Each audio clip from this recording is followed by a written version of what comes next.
René Guénon, aperçu sur l'ésotérisme chrétien. Deuxième partie, de quelques organisations initiatiques chrétiennes. Chapitre 8, le Saint Graal. Monsieur Arthur Edward Waite a fait paraître un ouvrage sur les légendes du Saint Graal, imposant par ses dimensions et par la somme de recherche qu'il représente, et dans lequel tous ceux qui s'intéressent à cette question pourront trouver un exposé très complet et méthodique du contenu des multiples textes qui s'y rapportent, ainsi que des diverses théories qui ont été proposées pour expliquer l'origine et la signification de ces légendes fort complexes, parfois même contradictoires dans certains de leurs éléments. Il faut ajouter que M. Waite n'a pas entendu faire uniquement œuvre d'érudition, et il convient de l'en louer également, car nous sommes entièrement de son avis sur le peu de valeur de tout travail qui ne dépasse pas ce point de vue, et dont l'intérêt ne peut être en somme que documentaire. Il a voulu dégager le sens réel et intérieur du symbolisme du Saint Graal et de la queste. Malheureusement, nous devons dire que ce côté de son œuvre est celui qui nous paraît le moins satisfaisant. Les conclusions auxquelles il aboutit sont même plutôt décevantes, surtout si l'on songe à tout le labeur accompli pour y parvenir. Et c'est là-dessus que nous voudrions formuler quelques observations, qui se rattacheront d'ailleurs tout naturellement à des questions que nous avons déjà traitées en d'autres occasions. Ce n'est pas faire injure à M. Waite, croyons-nous, que de dire que son ouvrage est quelque peu one-sided. Devons-nous traduire en français par partial? Ce ne serait peut-être pas rigoureusement exact, et en tout cas, nous n'entendons pas dire par là qu'il le soit de façon voulue. Il y aurait plutôt là quelque chose du défaut si fréquent chez ceux qui, s'étant spécialisés dans un certain ordre d'études, sont portés à tout y ramener ou à négliger ce que ne s'y laisse pas reproduire. Que la légende du Graal soit chrétienne, ce n'est certes pas contestable, et M. Waite a raison de l'affirmer, mais cela empêche-t-il nécessairement qu'elle soit aussi autre chose en même temps? Ceux qui ont conscience de l'unité fondamentale de toutes les traditions ne verront là aucune incompatibilité. Mais M. Waite, pour sa part, ne veut voir en quelque sorte que ce qui est spécifiquement chrétien, s'enfermant ainsi dans une forme traditionnelle particulière dont les rapports qu'elle a avec les autres, précisément par son côté intérieur, semblent dès lors lui échapper. Ce n'est pas qu'il nie l'existence d'éléments d'une autre provenance, probablement antérieurs au christianisme, car ce serait aller contre l'évidence, mais il ne leur accorde qu'une bien médiocre importance, et il paraît les considérer comme accidentels, comme étant venus s'ajouter à la légende du dehors, et simplement du fait du milieu où elle s'est élaborée. Aussi ces éléments sont-ils regardés par lui comme relevant de ce qu'on est convenu d'appeler le folklore, non pas toujours par dédain comme le mot lui-même pourrait le faire supposer, mais plutôt pour satisfaire à une sorte de mode de notre époque, et sans toujours se rendre compte des intentions qui s'y trouvent impliquées. Et il n'est peut-être pas inutile d'insister un peu sur ce point. La conception même du folklore, telle qu'on l'entend habituellement, repose sur une idée radicalement fausse. L'idée qu'il y a des créations populaires, produits spontanés de la masse du peuple. Et l'on voit tout de suite le rapport étroit de cette façon de voir avec les préjugés démocratiques. Comme on l'a dit très justement, l'intérêt profond de toutes les traditions dites populaires réside surtout dans le fait qu'elles ne sont pas populaires d'origine. Et nous ajouterons que s'il s'agit, comme c'est presque toujours le cas, d'éléments traditionnels au vrai sens de ce mot, si déformés, amoindris ou fragmentaires qu'ils puissent être parfois, et de choses ayant une valeur symbolique réelle, tout cela, bien loin d'être d'origine populaire, n'est même pas d'origine humaine. Ce qui peut être populaire, c'est uniquement le fait de la survivance, quand ces éléments appartiennent à des formes traditionnelles disparues. Et à cet égard, le terme de folklore prend un sens assez proche de celui de paganisme, en ne tenant compte que de l'étymologie de ce dernier et avec l'intention polémique et injurieuse en moins. Le peuple conserve ainsi, sans les comprendre, les débris de traditions anciennes, remontant même parfois à un passé si lointain qu'il serait impossible de le déterminer, et qu'on se contente de rapporter pour cette raison au domaine obscur de la préhistoire. Il remplit en cela la fonction d'une sorte de mémoire collective plus ou moins subconsciente, dont le contenu est manifestement venu d'ailleurs. Ce qui peut sembler le plus étonnant, c'est que lorsqu'on va au fond des choses, on constate que ce qui est ainsi conservé contient surtout, sous une forme plus ou moins voilée, une somme considérable de données d'ordre ésotérique, c'est-à-dire précisément tout ce qu'il y a de moins populaire par essence. et ce fait suggère de lui-même une explication que nous nous bornerons à indiquer en quelques mots. Lorsqu'une forme traditionnelle est sur le point de s'éteindre, ses derniers représentants peuvent fort bien confier volontairement à cette mémoire collective dont nous venons de parler ce qui autrement se perdrait sans retour. C'est en somme le seul moyen de sauver ce qui peut l'être dans une certaine mesure. Et en même temps, l'incompréhension naturelle de la masse est une suffisante garantie que ce qui possédait un caractère ésotérique n'en sera pas dépouillé pour cela, mais demeurera seulement comme une sorte de témoignage du passé, pour ceux qui en d'autres temps seront capables de le comprendre. Cela dit, nous ne voyons pas pourquoi on attribuerait au folklore, sans plus ample examen, tout ce qui appartient à des traditions autres que le christianisme, celui-ci seul faisant exception. Telle semble être l'intention de M. Waite, lorsqu'il accepte cette dénomination pour les éléments pré-chrétiens, et particulièrement celtiques, qui se rencontrent dans les légendes du Graal. Il n'y a pas sous ce rapport de formes traditionnelles privilégiées. La seule distinction à faire est celle des formes disparues et de celles qui sont actuellement vivantes. Et par conséquent, toute la question reviendrait à savoir si la tradition celtique avait réellement cessé de vivre lorsque se constituèrent les légendes dont il s'agit. Cela est au moins contestable. D'une part, cette tradition peut s'être maintenue plus longtemps qu'on ne le croit d'ordinaire, avec une organisation plus ou moins cachée, et d'autre part, ces légendes elles-mêmes peuvent être plus anciennes que ne le pensent les critiques.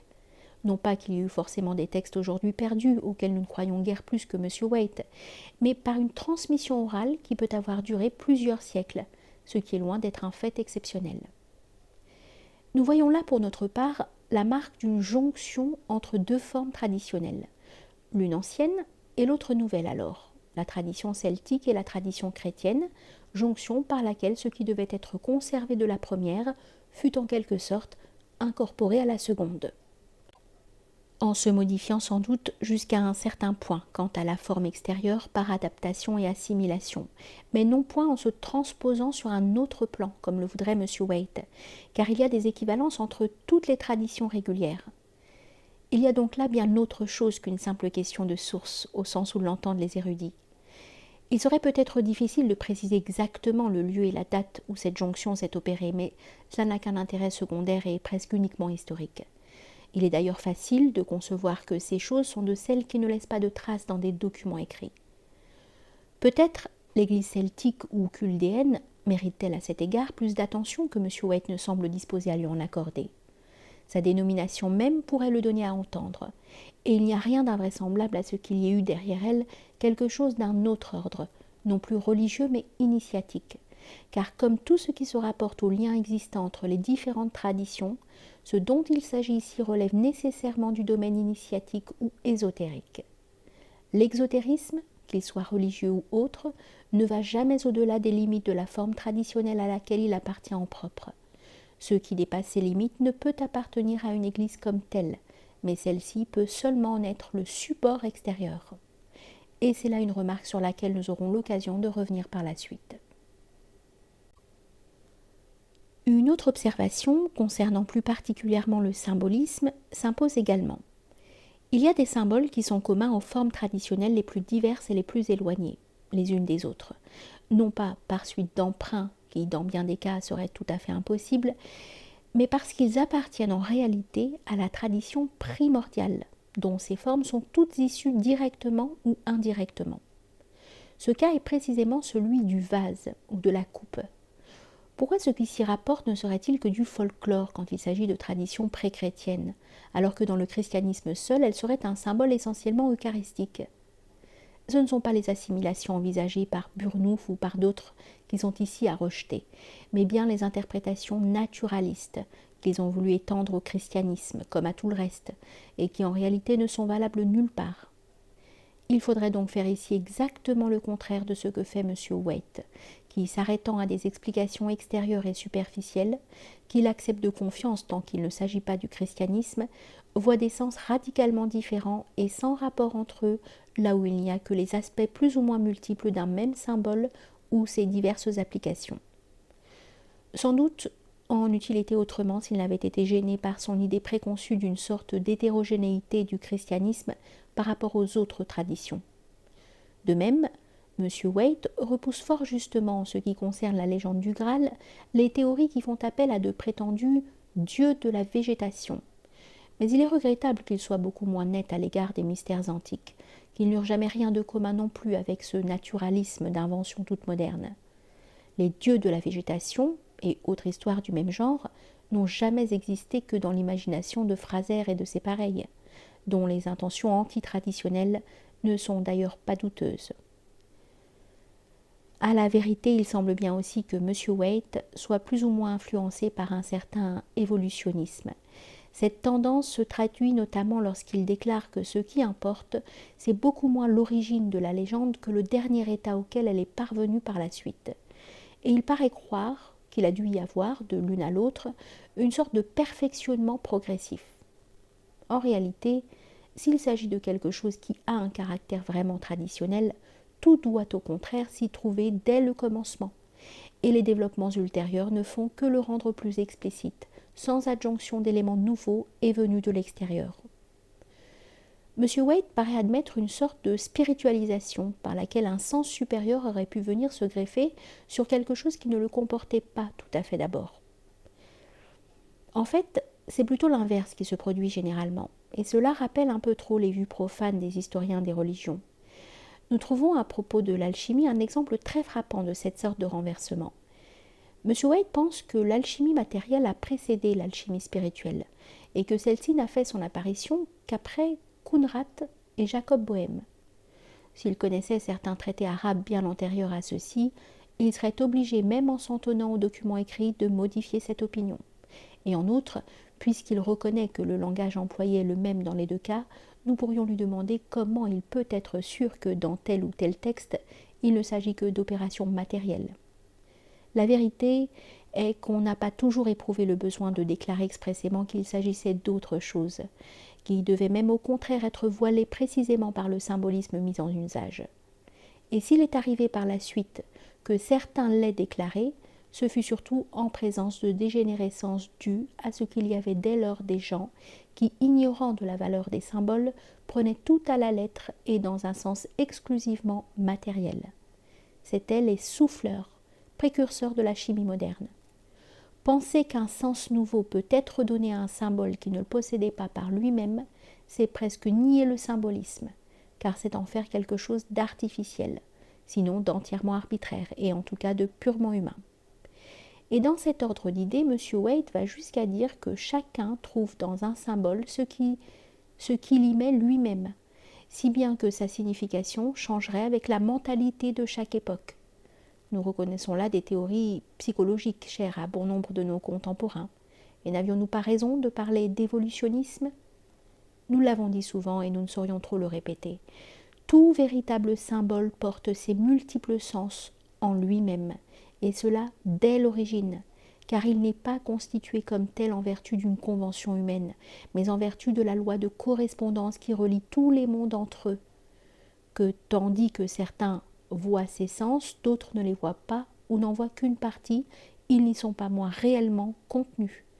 Et l'horizon intellectuel de chacun fait toute la différence. Le symbolisme est une science exacte et non pas une rêverie où les fantaisies individuelles peuvent se donner libre cours. Nous ne croyons donc pas, dans les choses de cet ordre, aux inventions de poètes auxquelles M. Waite semble disposé à faire une grande part. Ces inventions, loin de porter sur l'essentiel, ne font que le dissimuler, volontairement ou non, en l'enveloppant des apparences trompeuses d'une fiction quelconque. Et parfois elles ne le dissimulent que trop bien, car lorsqu'elles se font trop envahissantes, il finit par devenir presque impossible de découvrir le sens profond et originel. N'est-ce pas ainsi que chez les Grecs le symbolisme dégénéra en mythologie ? Ce danger est surtout à craindre lorsque le poète lui-même n'a pas conscience de la valeur réelle des symboles, car il est évident que ce cas peut se présenter. L'apologue de l'âne portant des reliques s'applique ici comme en bien d'autres choses.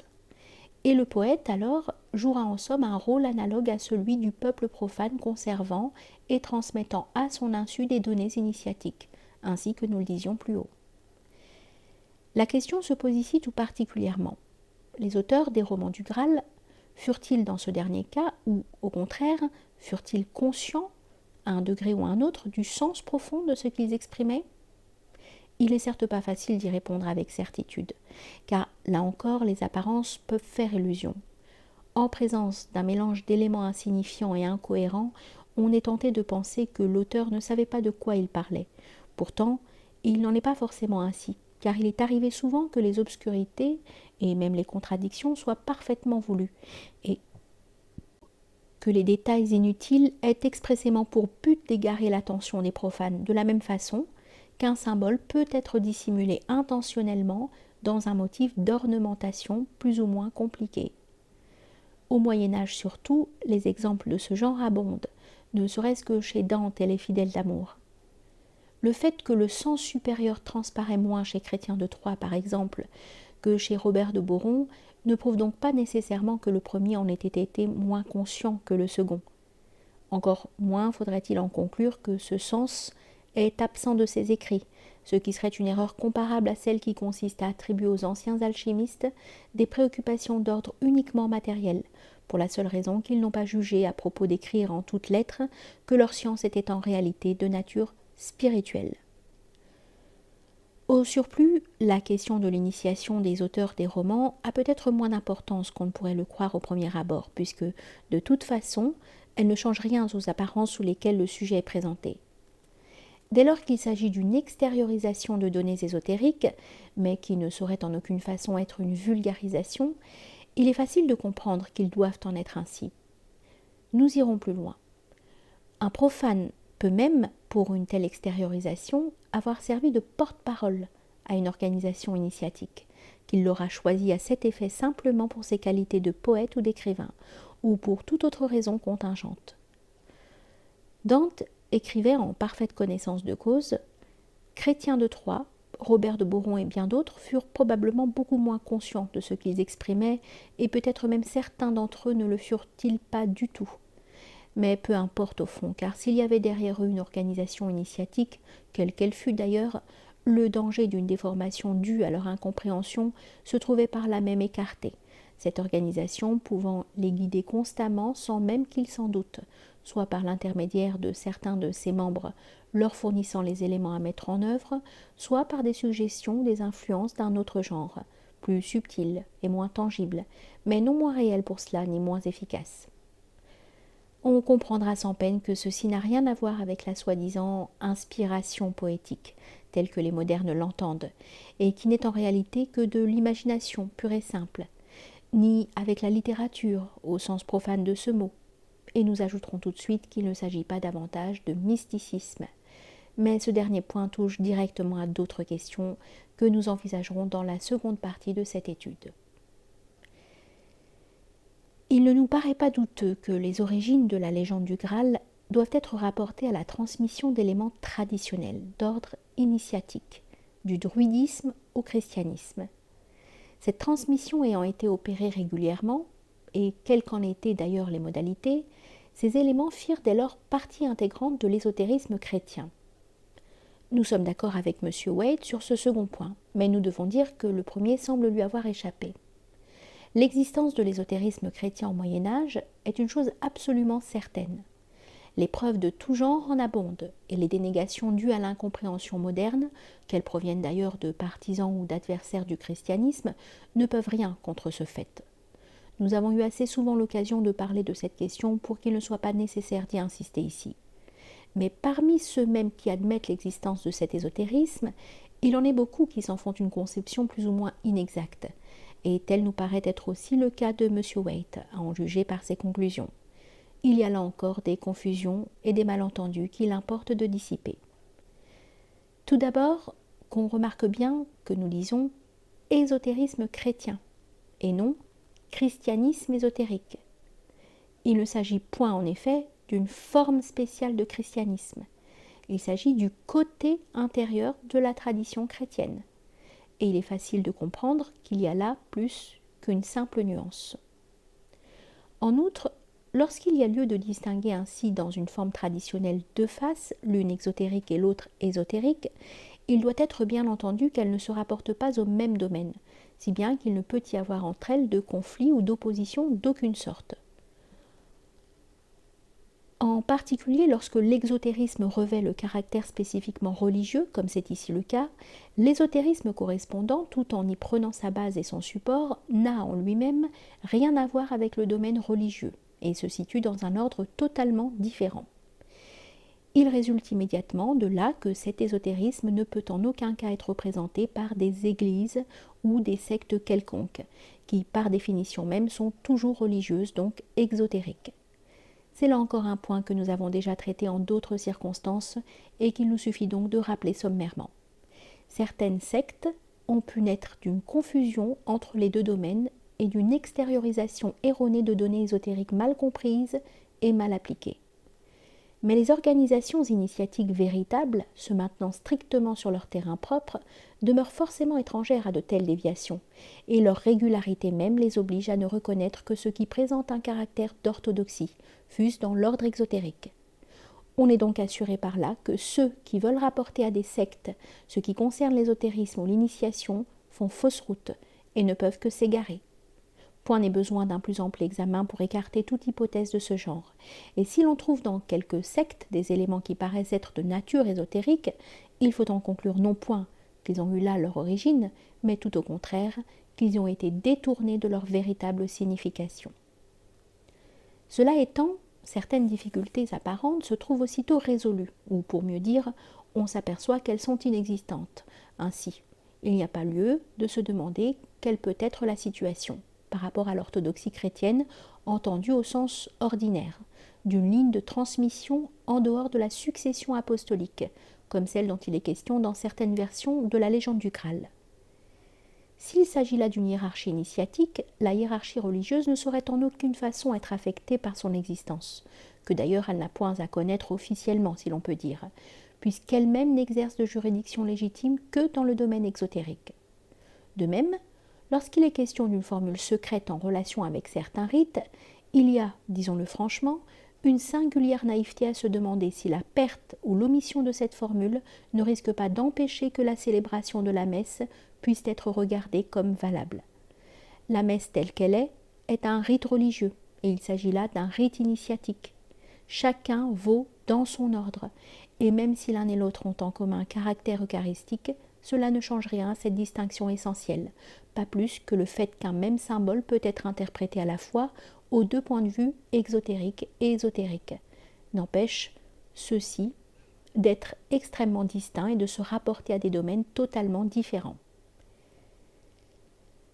Quelles que puissent être parfois les ressemblances extérieures, qui s'expliquent d'ailleurs par certaines correspondances, la portée et le but des rites initiatiques sont tout autres que ceux des rites religieux.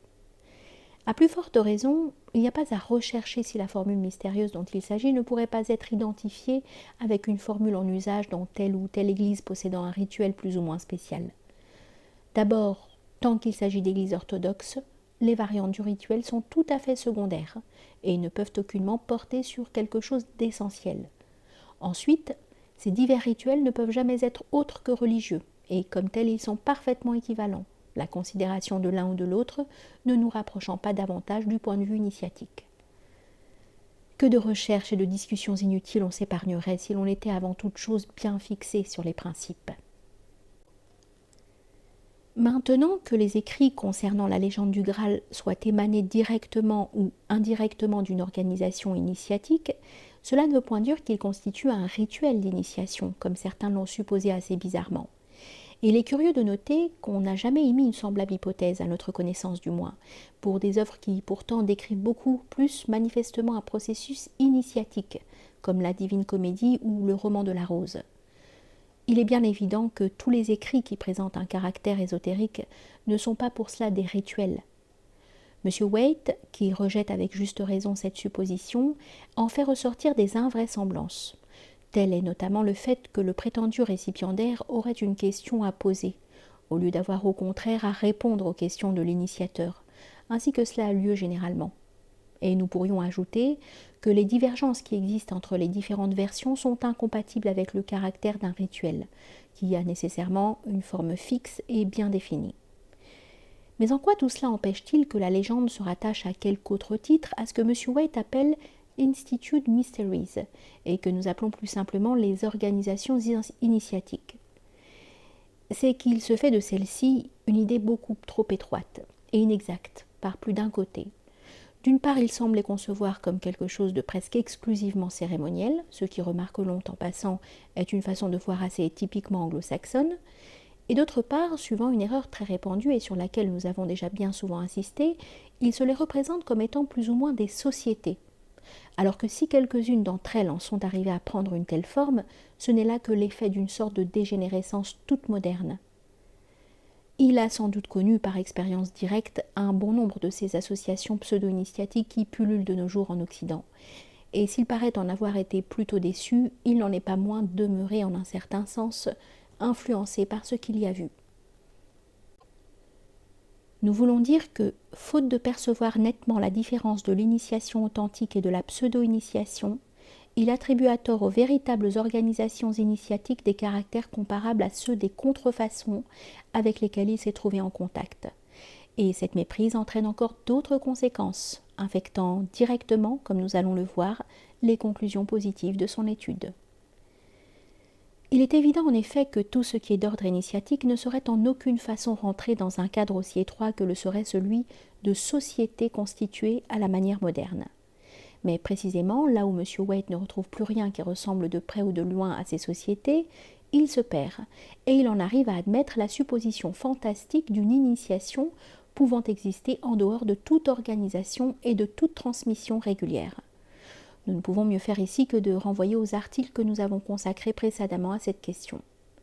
C'est que, en dehors des dites sociétés, il ne voit apparemment pas d'autre possibilité que celle d'une chose vague et indéfinie, qu'il appelle Église secrète ou Église intérieure, suivant des expressions empruntées à des mystiques tels qu'Eckartshausen et Lopukhin, et dans lesquelles le mot même d'église indique qu'on se trouve en réalité ramené purement et simplement au point de vue religieux, fût-ce par quelqu'une de ces variétés plus ou moins aberrantes en lesquelles le mysticisme tend spontanément à se développer dès qu'il échappe au contrôle d'une orthodoxie rigoureuse. Effectivement, M. Waite est encore de ceux, malheureusement si nombreux aujourd'hui, qui, pour des raisons diverses, confondent mysticisme et initiation. Et il en arrive à parler en quelque sorte indifféremment de l'une ou de l'autre de ces deux choses, incompatibles entre elles, comme si elles étaient à peu près synonymes. Ce qu'il croit être l'initiation se résout en définitive en une simple expérience mystique. Et nous nous demandons même si au fond il ne conçoit pas cette expérience comme quelque chose de psychologique, ce qui nous ramènerait encore à un niveau inférieur à celui du mysticisme entendu dans son sens propre, car les véritables états mystiques échappent déjà entièrement au domaine de la psychologie, en dépit de toutes les théories modernes du genre, de celles dont le représentant le plus connu est William James. Quant aux états intérieurs, dont la réalisation relève de l'ordre initiatique, ils ne sont ni des états psychologiques, ni même des états mystiques. Ils sont quelque chose de beaucoup plus profond, et en même temps, ils ne sont point de ces choses dont on ne peut dire ni d'où elles viennent, ni ce qu'elles sont au juste, mais ils impliquent au contraire une connaissance exacte et une technique précise. La sentimentalité et l'imagination n'ont plus ici la moindre part. Transposer les vérités de l'ordre religieux dans l'ordre initiatique, ce n'est point les dissoudre dans les nuées d'un idéal quelconque. C'est au contraire en pénétrer le sens le plus profond et le plus positif tout à la fois, en écartant toutes les nuées qui arrêtent et bornent la vue intellectuelle de l'humanité ordinaire. À vrai dire, dans une conception comme celle de M. Waite, ce n'est pas de transposition qu'il s'agit, mais tout au plus, si l'on veut, d'une sorte de prolongement ou d'extension dans le sens horizontal, puisque tout ce qui est mysticisme est inclus dans le domaine religieux et ne va pas au-delà.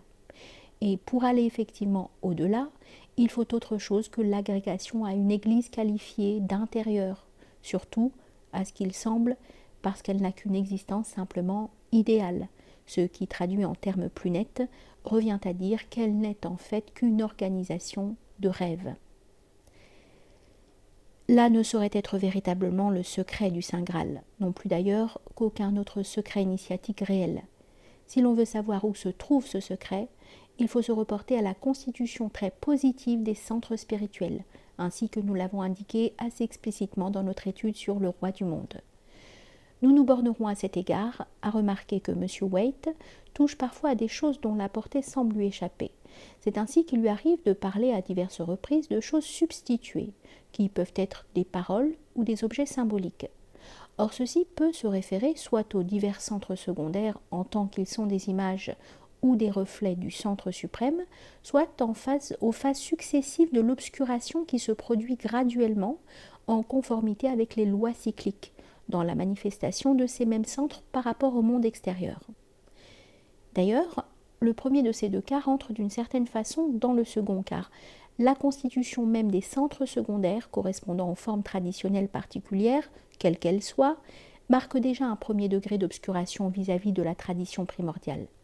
En effet, le centre suprême, dès lors, n'est plus en contact direct avec l'extérieur, et le lien n'est maintenu que par l'intermédiaire des centres secondaires. D'autre part, si l'un de ceux-ci vient à disparaître, on peut dire qu'il est en quelque sorte résorbé dans le centre suprême, dont il n'était qu'une émanation. Ici encore, du reste, il y a des degrés à observer. Il peut se faire qu'un tel centre devienne seulement plus caché, plus fermé, et ce fait peut être représenté par le même symbolisme que sa disparition complète, tout éloignement de l'extérieur étant en même temps, et dans une mesure équivalente, un retour vers le principe. Nous voulons ici faire allusion au symbolisme de la disparition finale du Graal. Que celui-ci ait été enlevé au ciel, suivant certaines versions, ou qu'il ait été transporté dans le royaume du prêtre Jean, suivant certaines autres, cela signifie exactement la même chose, ce dont M. White ne semble guère se douter. Il s'agit toujours là de ce même retrait de l'extérieur vers l'intérieur, en raison de l'état du monde à une certaine époque, ou pour parler plus exactement, de cette portion du monde qui est en rapport avec la formule traditionnelle considérée. Ce retrait ne s'applique d'ailleurs ici qu'au côté ésotérique de la tradition, le côté exotérique étant dans le cas du christianisme demeuré sans changement apparent. Mais c'est précisément par le côté ésotérique que sont établis et maintenus les liens effectifs et conscients avec le centre suprême. Que quelque chose en subsiste cependant, mais en quelque sorte invisiblement, tant que cette forme traditionnelle demeure vivante, cela doit être nécessairement. S'il en était autrement, cela reviendrait à dire que l'esprit s'en est entièrement retiré et qu'il ne reste plus qu'un corps mort. Il est dit que le Graal ne fut plus vu comme auparavant, mais il n'est pas dit que personne ne le vit plus. Assurément, en principe tout au moins, il est toujours présent pour ceux qui sont qualifiés, mais en fait ceux-là sont devenus de plus en plus rares au point de ne plus constituer qu'une infime exception. Et depuis l'époque où l'on dit que les Rose-Croix se retirèrent en Asie, qu'on l'entende d'ailleurs littéralement ou symboliquement, quelles possibilités de parvenir à l'initiation effective peuvent-ils encore trouver ouvertes devant eux dans le monde occidental ?